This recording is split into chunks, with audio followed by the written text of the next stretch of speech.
All right. Hey, we are live for the 91st episode of Phoenix RIA. I will let you know where we will get all together and film the 100th episode because we all got to be in person for that, right?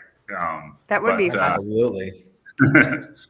so a quick little update before we jump in with Vic and talk about some creative finance deals.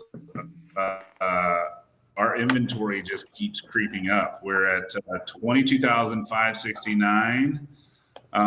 We did hit 22,700 over this little cold little fall, the political fall we had. But normally in January, we would start seeing those numbers trickle down.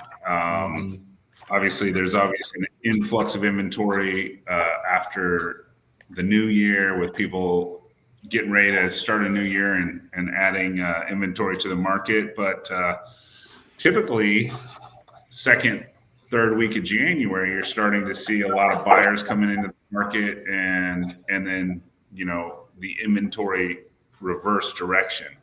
And it's only the 11th of February, but I mean, we are 42 days into this year, and we're not seeing that trend of a lot of new escrows coming in. And if you talk to anybody in title, they will tell you the same thing. There's not a whole lot of new escrows coming in. So I would hate to think that we would have a really, really slow spring to carry through from the fall, but so far that's what we're seeing. So Right. Chris, I have got a quick question for you. I think maybe it was a year and a half back or so, but you had said typically a normal market was around 30,000, correct? Actives in Arizona? Pretty much just a flat market that's what they say. Completely flat, right? 30,000 okay. actives. Okay. So technically, but we're still not a little under that. I guess we're still a decent amount under that, but just year over year is where you're seeing the changes. Yeah, so obviously the high point back in like 09, 10 was 64,000 actives. So we're not that where the market's just on a free fall for pricing. And then obviously the lowest 2 points in our market, they were within a few hundred of each other, were 07 and 2022, like down around 5,000. So, but if someone were to write a cool report, Arizona's inventory explodes to 22,000, like up 400% from 5,000, right? So someone could put a nice headline in there. And but anyway, I was talking to Vic yesterday, and he's doing some. He's always been a creative guy. Was a wholesaler when I first met him, but he was doing a whole bunch of novations. And then yesterday he threw a text by me, and he was doing a takeover on a foreclosure, profit participation into a sale, which I thought was a little creative idea. And I've done a couple of those myself. And then I was thinking we haven't had Vic talk about novations in a little while, especially with a slower market. Novations are obviously not popular. Yeah. Right. So with that said, Vic, thanks for jumping on again. With us. If that's not a great welcome, I don't know what is. Yeah. So we're getting more and more creative since we started doing more novations, and it's more of a hybrid novation. We just make a wholesale cash offer, and if they go for it, great. If they think it's too low, then we give them the option to list the property on the market. But a lot of people will tell you, well, hey, I can just list it myself. We're like, well, hey, listen, we're going to get you a net price. We'll put money into the property if needed, which we do. Like, guys, we'll go in there, we'll clean out the property, we'll make it look nice, we'll send in cleaners. If there's some repairs that need to be done, we'll do it. Because a lot of times, if it's a conventional loan, there's lender required repairs. So that's something that people don't really talk about. If for a conventional FHA loan, like there's certain repairs that need to be done, that falls on us. So we'll do it. We'll make sure there's a spread so we can make money on it, but we will do it. So that helps us. And also too, then the seller sees that we're actually putting, some work into the property. Yeah. Like, we're giving our value. So that helps as well. But ideally, like, we still like wholesale because it's faster. with a novation, you're on the market for, minimum 60 days, sometimes 90. Some guys say, well, I do it in 45 days. Well, if you're doing it for 45 days, you're kind of selling that property at a wholesale price. I mean, that's the reality. So, I mean, I figure if I'm going to do a novation, if I'm going to list it on the market, I'm going to try to get as much money as possible. So that's kind of what we do. Like I was mentioning to you, Chris, if we do list it on the market and we get a cash buyer, then we'll just do a double close. If it's a versed investor, then we'll do an assignment, even though it's on MLS. And if it's a conventional loan, then what we'll do, we'll provide an invoice to title for our payment. So we try to make it not as easy as possible. And there's certain title companies that are much easier to work with than others. So that's kind of how we structure them. But at the end of the day, it's just providing value to the seller and giving them a reason to work with you. Like I said, like the one deal, like there's some people, we'll bring them current, and then we'll list the property on the market, and then we'll do a 50-50 split at close. That we do really if there's two things, a lot of motivation, like a foreclosure, and a lot of equity in the property. A lot of times, people go for that because, they like that. Hey, they got 3-4 months to stay in the house. We're going to help them sell the house, fix it up a bit, and then, list it on the market and sell it, and they take the proceeds. So people like that as well. Hey, Vic, real quick. So for the people that are following along, what would you say, because obviously when you're buying these properties, a lot of times, like you mentioned, they need work that has to be done, and a lender is going to require work to be done. What would you say those typical items are that a lender is always going to say, hey, like I know one of them is, I think what every room has to have actual flooring done, right? Like floor coverings. So I mean, like what are those items that pop up the most often for the people listening that have to be done? Typically, like there can't be any exposed wood. Like the wood has to be painted. AC is another one as well. And then the roof, if the roof is in really bad shape, they'll require us to fix the roof as well. Those are the main items. But if it looks like crap, they're going to be more inclined to not approve the loan. So those are the main issues that we see in flooring. You're right, flooring is an issue too. They just want to make sure it's pretty much livable and financeable, right? So that's what they look for. So yeah, there's been properties that I think the biggest deal when it was a novation, we didn't even have it. We didn't have title to the property. We put $7,000 into it. That was kind of risky, but we didn't have a choice. We were just too far in it at the time, and it turned out well for us.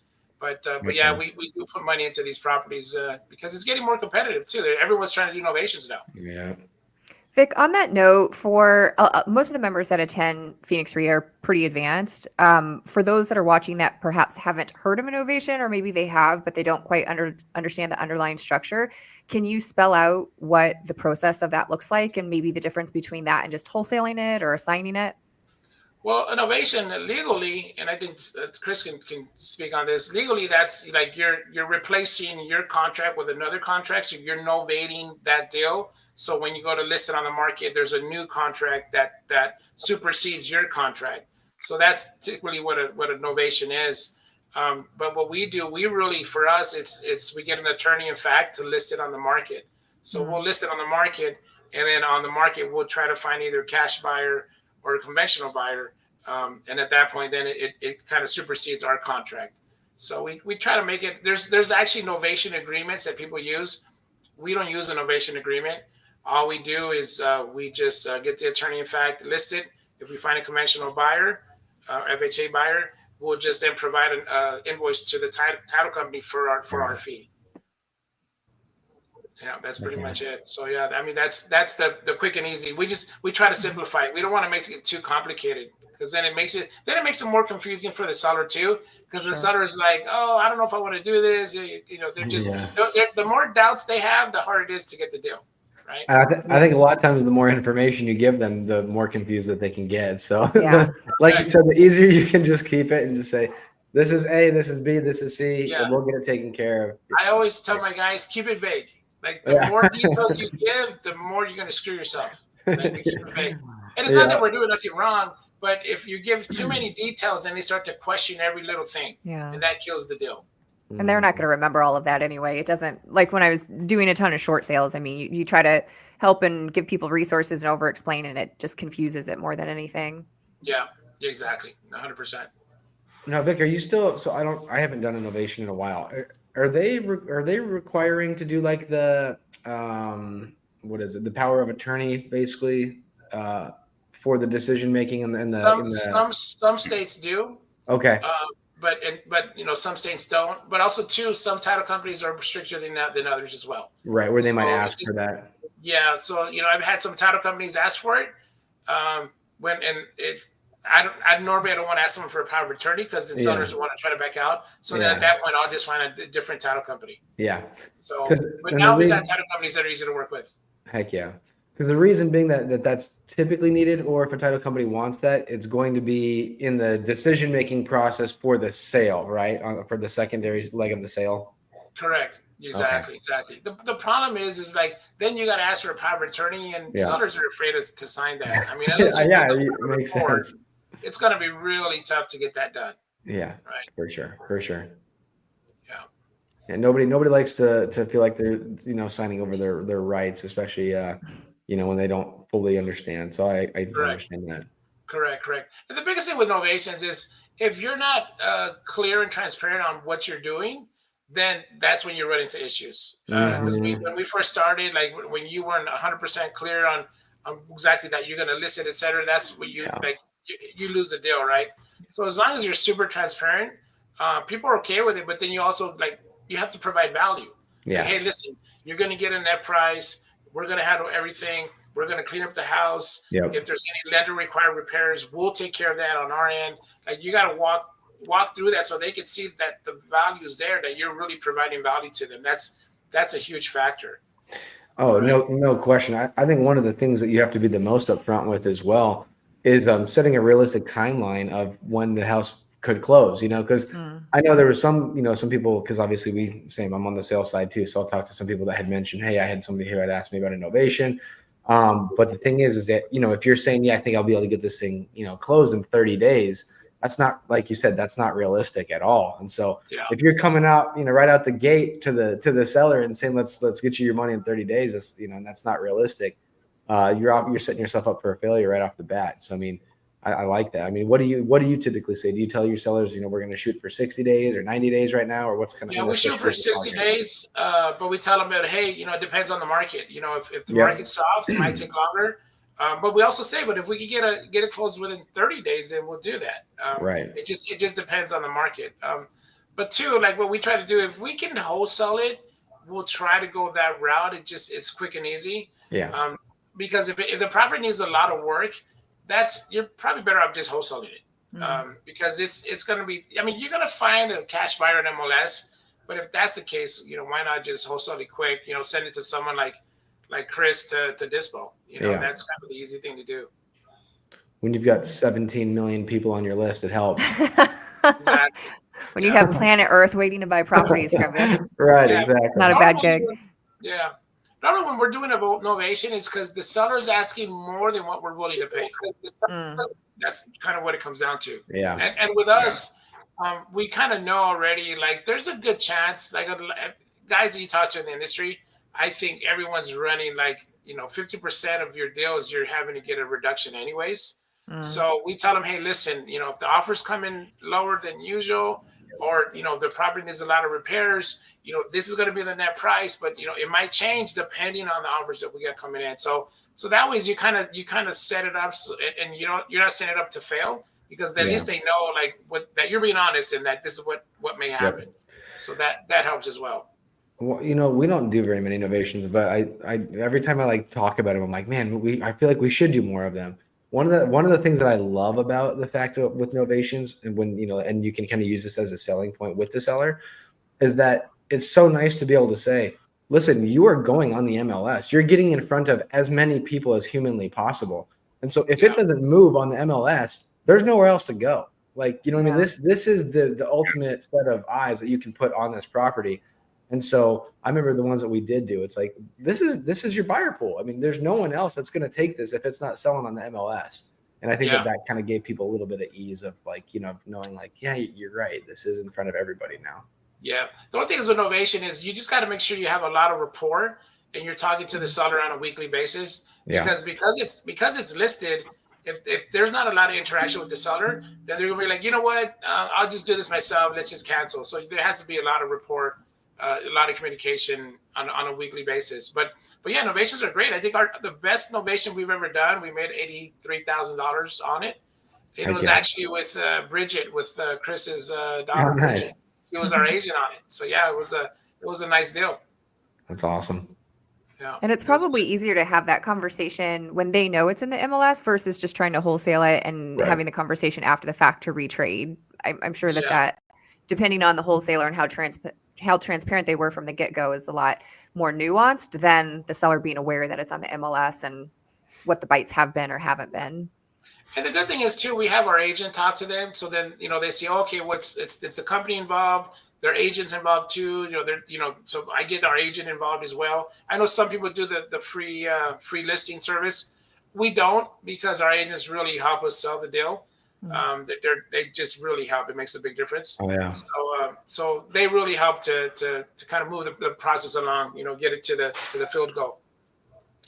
So I think the free listing service is kind of a no-no, just because if you're using like a free listing service, you're technically taking the contract and you're throwing it up on a free listing service and taking the calls and negotiating, kind of putting yourself in a bad spot from a legal point, if you do the free listing service with a novation. So I would definitely hire the agent on the novation, so that way there is the agent's actually running the deal. You're not running the deal through some free listing service. Yeah, agreed. But a lot of guys use them though. But yeah, I rather use agents. It just a lot easier for us. Right.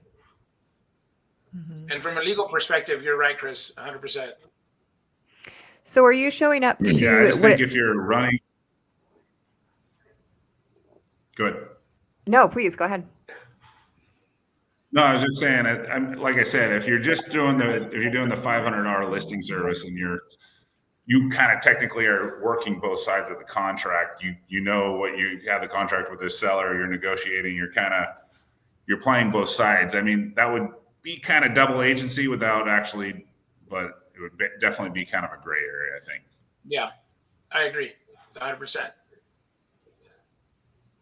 So what it sounds like, Vic, is that when you're showing up talking to sellers, you're offering them more of a menu rather than we're a one-stop shop that can only do wholesaling. And it seems like having that ability to have that Swiss Army knife in your pocket rather than just a fork or whatever, tool of choice it might have been a few years ago is probably pretty important. So do you feel like sellers trust you a little bit more and your conversion rate is better, saying, hey, you can pick from option A, B, or C, here's the benefit or cost of each, and then letting them decide for themselves and maybe seeing a better retention and conversion with that? Yeah, that's exactly what we're trying to do. Just give them like a menu option. Is like, hey, pick one of these three.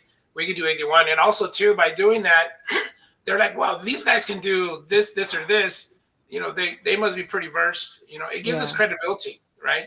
So even if they don't really like the three choices, maybe they only like one, but at least it makes us look like we know what we're doing. Psychologically, I think it's more powerful.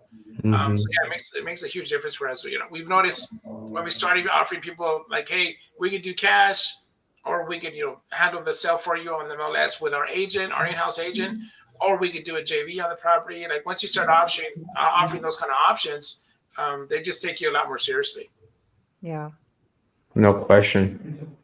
And I like that you mentioned that too. Like working with distressed sellers, I always tell them, you have options. You might not like them, but you do have options. It's like picking from, the worst of what's available. You might not want to listen. You can go bankrupt. You can let it go to foreclosure. You can try to sell it. You can novate. You can wholesale. So you might not like all of these, but at least you have options, and we'll tell you what they are. Now, it's in your court to make the best decision for you and your family, and they feel more empowered rather than cornered. A lot of times these guys show up and just try to bully them into something.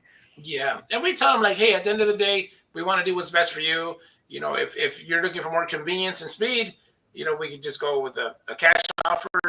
If you want to maximize the amount of money you get, then we'll go ahead and put it on the MLS. Yeah. So, or if you need time to stay in your house, if you want to stay there for a few more months, and you need us to, fix it up and then sell it, we can JV on it. So we like to offer those options, and it seems to be helping. We got one deal where the property is worth 450. It's already remodeled. It's a new build actually. It's worth about $1 million, like 980. There's some things that I think we need to do to it. We need to paint the exterior, but it's a new build. But the guy's going in foreclosure, like he's running out of money because it's not selling. So we're actually going to put up the money and then paint the house and do the landscaping and then list it for like $1 million. So you wouldn't be able to get that deal at a wholesale price. It just, so I think if we end up making 300,000 on the house, that's a pretty good deal. Absolutely. You're not having to shell out $500,000. You're just selling out the money to bring it current, the monthly payments, and the remodel, which is only going to be the paint and the landscaping because it's a new build. So those kind of deals are pretty sweet. Luckily we can afford to do that. Now, Vic, majority of the time when you guys are, kind of doing a novation, are you guys taking over the payments or are you letting them kind of continue making the payments? They make the payment. No, they make the payments, but there's a few times, they're like, hey, I don't have money to make payments anymore. Right. So then we make the payments. And it's so situational. Do. Yeah. And then but if they're like desperate and they're like, I need, I can't afford the payment, then they'll make the payment for them. And then at close, we just get reimbursed when we close. Right. So I'd rather not make payments though, just so you know. Yeah, trust me.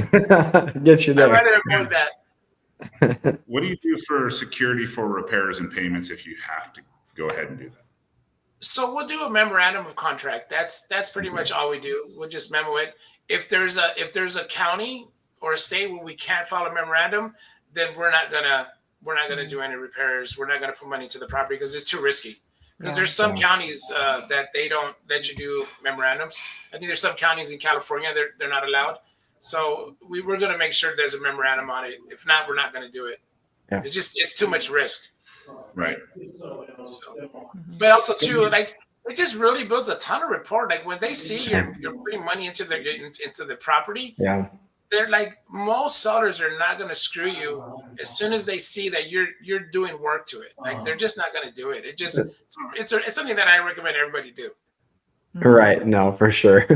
I mean, it makes a huge difference when they know that you're invested as well. So it's a hassle. Yeah. but it helps, No question about it. Yeah, I don't think agents are willing to shell out $10,000 to $15,000, $20,000 to be able to sell, normally sell a normal home. So no, exactly. Yeah, 100%. Yeah. I mean, we're not selling out that much per property normally. I think the most we've sold out is 7,000. But usually it's just like we're trashing out the property, we're sending in cleaners to do it, or we're painting like a couple walls here and there, or it's more like trash out. It's more just repairs, small stuff. It's usually not a ton of money, but just the fact that you're doing it, it builds a lot of rapport. Isn't it always fun when you go on that appointment and you walk the house, like you said, it's a hoarder house and every room is filled to the very top, and they're like, I just want to throw it on the market, and you're like, I bet you do. I wouldn't recommend that when you're sometimes the most expensive part is sometimes the most expensive part is trashing out the property. I know. They're just so bad sometimes, right? And there's some deals that are just like, oh man, there's no way we can list this on the market. No one's gonna buy it. And there's a lot of those as well. 10 dogs and 10 cats running around in the house, and you're like, you're gonna try to set up listing appointments with this. Yeah, smells like the bottom of a dumpster. You're like, oh right, exactly, for sure. So those are the worst, but hey, we do it all, right? Heck yeah, I love it. So any other questions you're curious about? So what else can you?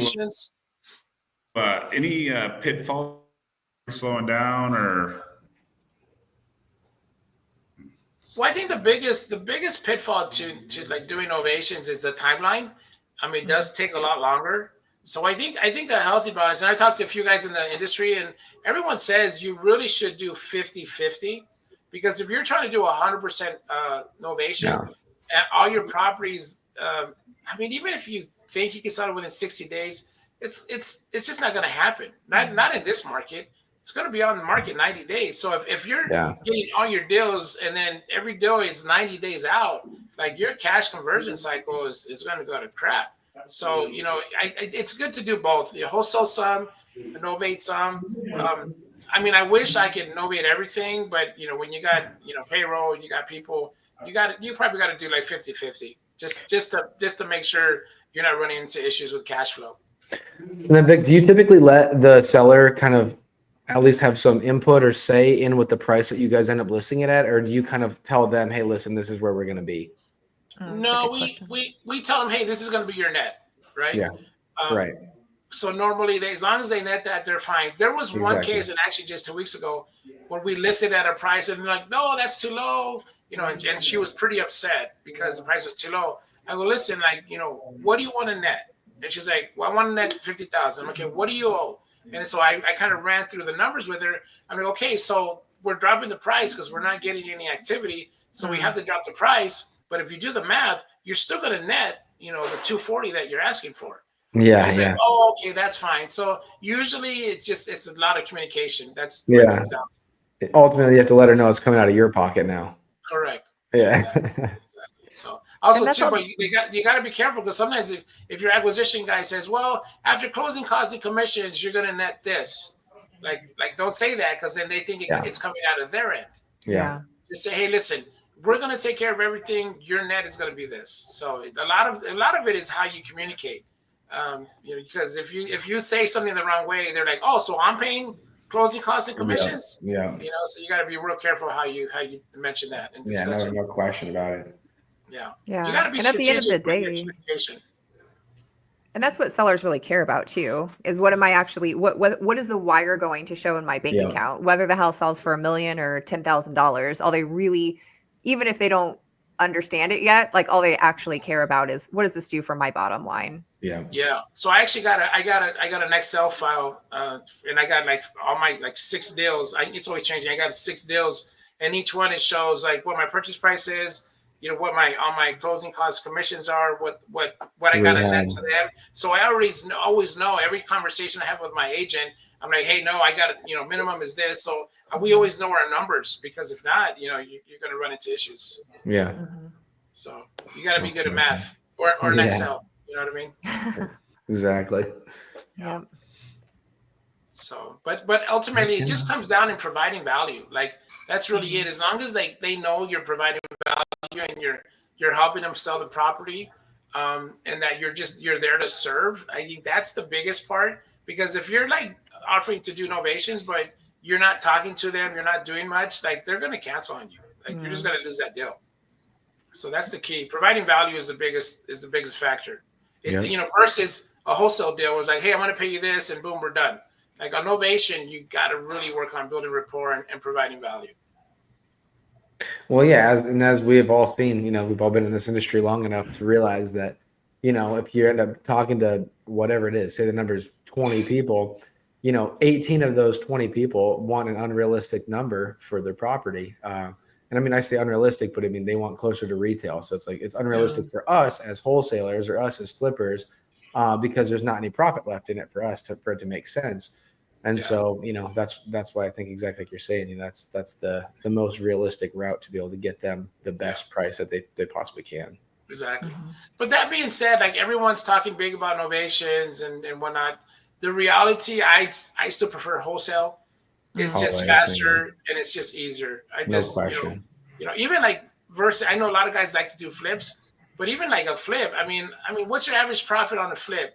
60,000, maybe 50, 60. We're probably about 50, yeah. Unless you're doing a high end, right? I mean, I'd rather wholesale all day long at 30 and make 30,000, right? That's, no question about that. So I mean, everyone's like, say that, hey, I want to do more flips or I want to do more novations. Yeah. At the end of the day, wholesaling is just so much easier. Yeah, I mean, it really is. Yeah. As a flipper, I still agree. I'm like, couldn't agree more. Yeah. Well, because I've done some of us are gluttons for punishment, Vic. Oh my God, I've done. We do flips. If it's a really good deal, we'll do the flip, right? Like if I know I'm going to make like 70,000 on a flip, I'll do the flip. Mm-hmm. But even then, man, I'm like, geez, that was a lot of work. It's like, I mean, 70,000, but it took me 5 months. Yeah. You know what I mean? Yeah. It's like, I'm not sure if I'm a fan of this transaction too much. Yeah. I know. We always look until you do the next one. Yep. Yeah, exactly. we look at everything cash flow wise of where we're at as a business. We're like, okay, Yeah. you know, how many projects do we have going? Are our contractors super backed up right now, or are they asking for more projects? And that's kind of how we'll determine if we're going to flip it or wholesale it. Because, you know, the thing is, like you just said, if we have an option where we think we can make, let's say it's 70 on a flip, but then we think we're going to wholesale it for 20, you know, we're going to flip that. But if we think we can make 40 on a wholesale versus 70 as a flip, then we'll wholesale it. So that's kind of how we look at it. And, you know, is where's the contractors at? How backed up are they, or how not backed up are they? That's the option. That's, you know, that's the first thing that we look at. Number two is what's our cash flow situation like in our business right now? Do we need the quick cash now, or you know, are we okay? And that's number two. And then the third thing is just overall profit of what we're looking at. Yeah, exactly. And it's kind of a weird market. I talked to a friend of mine yesterday. He said they sold a house in Paradise Valley for 8.5 million. I'm like, oh, you guys made a killing on that. He's like, dude, we only netted 300,000 total. I'm like, what? Like, well, yeah, on an how's that 8.5 million. possible? Like, yeah, I guess Yeah. they put a lot of money into the house, but I'm like, that's just crazy. Yeah, right? For how So- many years of their lives too. Yeah, exactly. So yeah, just, you know, I don't know. I'd rather just wholesale ideally. But again, the Novations is more, you know, if the seller just won't go for the wholesale price and we want to make money on the deal, we'll do the Novation. It's just a, you know, like Tracy says, it's a really good option. That's what it comes down to. It's an additional option, so you're not losing out on that deal. Yeah. It's a tool in your tool belt and another option for the seller. So I think everyone is retooling as things have, like Chris was talking about earlier, and things are steady and might slow down a little bit. What are we all doing to retool and serve sellers and make a couple bucks along the way with each deal as well? So instead of just saying no, it's like, well, how can we still optimize every good lead as well? Mm-hmm. Yeah, 100%. Okay. Well, Vic, thanks for jumping on with us today. We like to keep it right at a half hour. If any of you guys are interested in some of the creative finance deals and tools that Vic does, I usually do a 3-day boot camp. I am only doing a 2-day boot camp, and Vic is going to come along and jump in and share some of the creative finance classes and innovation classes that I normally teach, but he's done more of them than I have, so I'm going to step aside. Yeah. So yeah, we've done quite a few now. Yeah, we've been doing it for like 2 years now. But I think on sub twos we do some sub twos as well. But I know Chris, you've done a ton of those. So yeah, I think it'll be a good event. I think anyone that goes is going to learn a lot from it. You know, I'm gonna try to teach everyone that everything that I've learned in the last 7 years. I'm gonna drop off all my gems. So yeah, whoever can make it, I think we'll definitely focus on providing value. So if you're interested, you can reach out to Vic or myself.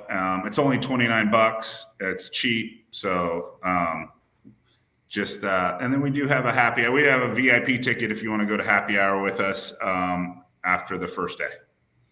Heck yeah. Super fun. No, definitely, I can guarantee you, like, for the amount of value we're going to provide, like, you're not going to find it anywhere else for $29 for sure. Yeah, That's crazy. Yeah. We just want to fill the room. That's all we want to do, right? Yeah. Heck yeah. Cool. So Well, cool, thanks guys. again, Vic. Appreciate it. Thanks again, Luke. Thanks, and Tracy. Vic.